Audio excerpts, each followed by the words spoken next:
안녕하세요. 여러분들의 주식 멘토 주식의 1% 정의는 인사드리겠습니다. 오늘 시간도 핵심만 쏙쏙 뽑아서 종목에 대한 내용을 쉽게 풀어드리도록 하겠습니다. 오늘 같이 살펴볼 기업은 KG 스틸이 되겠습니다. KG 스틸 과거에 이제 동부제철이었던 기업이죠. 워커까지 가고 상당히 어려웠다가 이후 KG 그룹으로 편입되면서 상당히 정상화가 된 상황인데 현재는 어떠한 모멘텀이 있는지 알아보도록 하겠습니다. 사실 그 사이에 주가는 이제 쌍용차 관련된 이슈건으로 주가 크게 급등락을 했었는데 현재는 관련된 모멘텀은 사라져 있습니다. 새롭게 주가가 올라갈 어떤 이유를 좀 찾아볼 수 있을지 오늘 시간 자세히 살펴보도록 하겠습니다. 여러분들 영상 보시면서 좋아요, 구독도 한 번씩 눌러주시면 감사하겠습니다. 자, KG 스틸 수차례 주가가 좀 등락이 있었던 모습입니다. 2021년 같은 경우에는 철강 업계 전반적으로 업계 분위기가 좋으면서 KG 스틸도 올라갔었는데 다만 관련된 큰 매출의 성장성은 또 나오지 않으면서 다시금 주가는 하락세를 보이게 됐고요.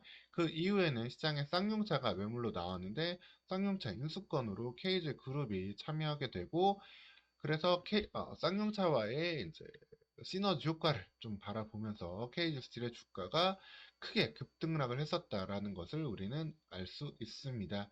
주봉으로 봐도 이렇고요. 2023년 해당 과정을 진행하면서도 연중 신고가 14,180원을 그 당시에 기록을 했던 모습입니다. 다만 이제 인수가 완료가 되고 KG 모빌리티도 이제 쌍용차도 정상화가 됐죠. 그렇게 됐는데 사실 KG 모빌리티나 KG 스틸이나 이후의 주가 흐름은 좀 아쉬운 모습입니다.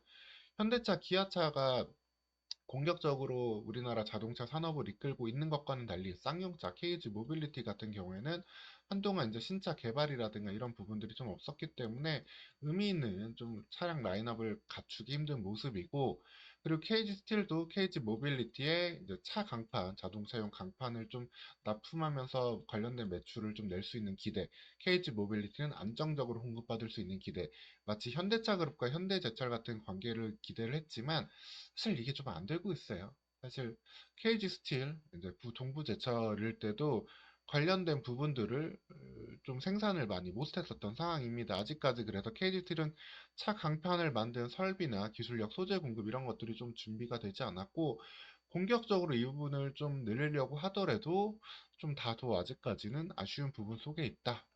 즉, 이 기대감으로 나왔던 주가를 회복하기에는 좀 오랜 시간이 아직까지는 필요할 수 있는 상황이다라고 보셔야 되겠습니다. 다만 주가는 현재로서는 일종의 하방 경직성은 좀 확보를 한 상황이에요. 뭐 중국산 철강 계속해서 들어오고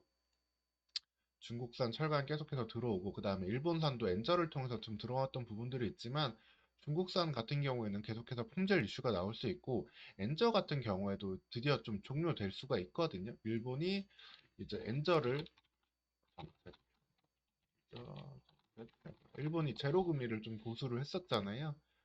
근데 이런 부분들이 조금 이제 변화가 나온다라는 기사들이 계속해서 나오고 있는데 네, 엔저 이제 끝. 일본 금리 인상 신호에 엔화 초강세 이런들의 좀 이슈들이 조금씩 나오고 있습니다. 이제 달러는 어떻게 보면 좀 풀릴 수 있는 상태에서 엔화 가치가 조금 더 상승을 하게 된다라면은 관련된 이슈 속에서 일본산 제품들과는 좀 경쟁을 좀 더 편하게 할 수 있는 부분이다. 즉 글로벌 환경이 조금 더 유연하게 변하고 있기 때문에 KG 스틸 같은 경우에도 안정된 실적을 다시금 보여주는 걸 기대해 볼 수 있겠습니다.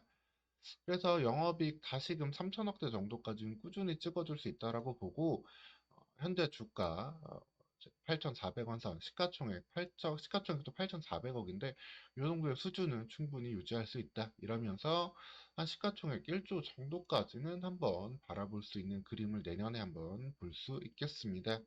사실 KG 스틸이 하고 있는 일에 대해서는 여러분들 다 아실 거예요. 냉형 강판, 뭐 아연도 강판, 컬러 강판, 석도 강판 등 이런 이제 철강 제품들을 만들고 있는데 당연 이런 제품들은 대부분 포스코라든가 이런 데서 압도적인 시장 점유율을 가져가고 있습니다. 그런 국내 대기업들 사이에서 KG 스틸도 다만 일정 부분 점유율을 가져가고 있다라고 보시면 되고 철강업계 전반에 이런 시장 상황과 같이 관련이 있다라고 보시면 되겠습니다. 하지만 그 가운데서도 그래도 조금 KG 스틸의 의미를 볼 수 있는 거는 좀 마진이 높은 제품들 있잖아요. 철강 제품들 중에서도 다소 상대적으로 고수익이 나는 제품들의 판매 비중을 계속해서 조금 확대를 해가고 있습니다. 이를 통해서 영업이익을 끌어올리고 있는데, 대표적으로 어떤 거냐면은, 일단 일반적으로 생산하는 냉연 간판, 그 다음에 아연 간판 등은 이제 실외가전, 태양열 지대, 자동차 프레임 등에 들어간다라고 보시면 되고, 이 부분보다도 이제 칼라 강판이랑 속도 강판을 통해서 좀더 부가가치가 높은, 마진이 높은 제품들을 하고 있다라고 보시면 되겠습니다.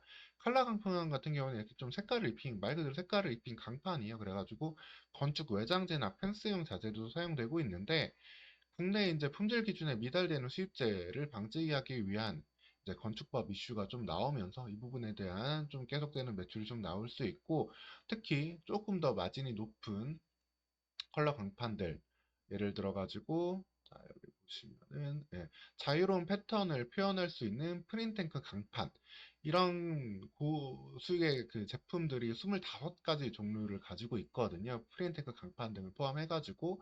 그렇기 때문에 조금 이렇게 좀 매출을 좀 올려가면서도 그 안에서 이익을 좀 더 증가시킬 수 있는 부분을 가져가고 있다라고 보시면 되고, 석도 강판 같은 경우에도 이제 식음료랑 에어로졸 캔 이런 데 주로 들어가는 이제 철강 강판인데, 이 부분이 사실 코로나가 종료되면서 수요가 좀 줄었어요. 하지만 이걸 또 가스킷, 차량용 가스킷으로 엔진 계통 부품으로 좀 활용을 하면서 다시 한번 또 매출처를 늘려가고 있다라고 보시면 되겠습니다. 물론 이러한 제품들의 매출 비중은 냉연 간판, 아연 간판에 비해서는 상대적으로 낮은 수준이기는 해요. 해당 제품들은 이제 한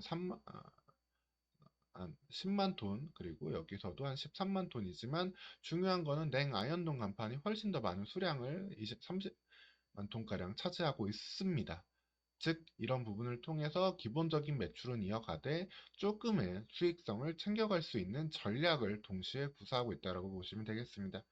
이렇기 때문에 사실 실적단으로 봤을 때 현재 수준의 각 주가는 좀 어느 정도 좀 바닥은 확실히 다진 주가라고 보실 수 있고, 한번 연초 분위기가 조금 풀려진다면은 약간의 주가 상승은 일정 부분 기대해 볼 수 있겠습니다. 다만 쌍용차 인수, KG 모빌리티 인수로 나왔던 이 모멘텀까지 주가가 올라가기는 쉽지 않아요. 일단 이건 종료된 이슈고, 이거를 만회할 만한 큰 이슈가 필요한데 이게 좀 아쉬운 모습입니다. 이날 10월 18일 날 주가가 한번 거래대금 나오면서 주가가 급등을 했었는데, 이때 2차 전지 관련 산업 이슈가 좀 나왔습니다. 보시면은 10월 18일 날 700억 규모의 신규 산업 배터리팩 투자 추진을 했는데, 이런 이슈 같은 게 보다 좀 의미 있게 연결이 될 때 한번 철강 기업 이상의 밸류에이션을 볼 수 있는 부분이라고 보겠습니다. 하지만 2차 전지도 현재 좀 투자가 좀 과잉되었다라는 얘기들이 나오고 있잖아요. 전기차 관련해서도 좀 판매량이 줄어들고 있는 부분도 있고, 2차 전지 관련 투자 시장이 약간 줄어들고 있는 부분이 있기 때문에 이 부분이 어떤 식으로 추후 반영될 수 있을지 또 시간을 두고 고려해 봐야 되는 상황이 되겠습니다. 하지만 한편으로는 자회사 KG 에너캠을 통해서도 이렇게 2차전지 양극재 관련 사업도 진행을 하고 있거든요. 즉, 약간 KG 스틸은 본업의 실적은 일단 안정감을 갖고 큰 리스크를 지진 않을 거예요. KG 스틸이 무슨 여기서 주가가 실적이 크게 떨어지고 실적이 망가진다 이렇게는 보기 힘들겠지만, 주가는 이 단계를 움직이면서 성장해야 될 모멘텀은 외부 산업에서 찾는다. KG 모빌리티와의 뭔가 본격적인 시너지가 나오든가, 아니면 2차 전지를 통한 좀 신규 그런 실적의 반영을 볼 수 있는 이 두 가지 모멘텀이 좀 필요한 상황이 되겠습니다. 이 모멘텀이 나와야만 주가는 다시 한번 이렇게 움직일 거예요.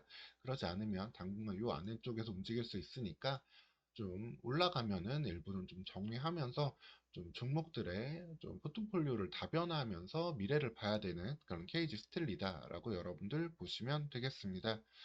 이렇게 KG 스틸에 대해서 좀 포인트를 정리를 해드리면은, 일단 KG그룹 편입 후에 실적은 정상화가 됐고 안정은 되어 있어요. 그래서 주가가 하방 경직성은 확실하게 좀 띄고 있는 모습인데, 추가적인 성장 동력이 필요한 모습입니다. 특히 KG 모빌리티 관련된 시너지가 현재로서는 제한되어 있었기 때문에 해당 이슈로 올라갔던 주가를 회복하기는 쉽지가 않아요. 그래서 이 부분을 어떻게 좀 풀어갈 수 있을지 2024년 좀 시간을 두고 보시되 좀 종목들의 좀 비중을 유연하게 조절할 필요는 있다라고 보시면 되겠습니다. 오늘 시간 이렇게 KG 스틸에 대해서 좀 안내를 드렸고요. 추가적으로 나오는 이슈들도 계속 추적해서 말씀드리도록 하겠습니다. 오늘 시간도 영상 시청해 주셔서 감사하고요. 좋아요, 구독도 한 번씩 부탁드리도록 하겠습니다. 다음 영상에서 또 찾아뵙겠습니다. 감사합니다.